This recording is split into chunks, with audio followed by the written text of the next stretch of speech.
Elisha spring fountain.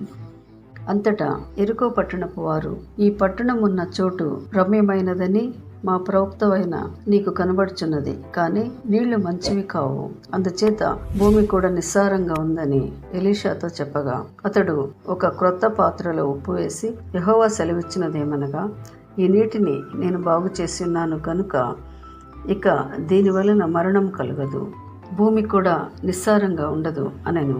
కాబట్టి నేటి వరకు ఎలీషా చెప్పిన మాట చొప్పున ఆ నీరు మంచిదై ఉన్నది. నేడు మనం ఇశ్రాయేల్ దేశం వెళ్ళినట్లయితే ఈ ఎలీషా స్ప్రింగ్ ఫౌంటైన్ని చూడవచ్చును. దేవుని వాక్యం ఎంత సత్యమైనది, స్వచ్ఛమైనది, యథార్థమైనది కదా.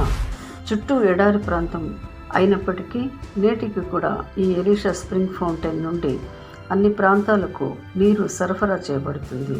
నీరు ఎప్పుడూ చల్లగా ఉంటాయి, తీయగా ఉంటాయి. అంతేకాదు, ఖర్జూరపు చెట్లు ఈ ప్రాంతంలో ఎక్కువగా పెరిగి పెద్ద పెద్ద ఖర్జూరపు పండ్లను ఇస్తాయి. ఆ ప్రదేశం అంతా సారవంతమైన భూమిగా మారిపోయింది. పాడైన స్థలములను బాగు చేయవాడు ఆయనే.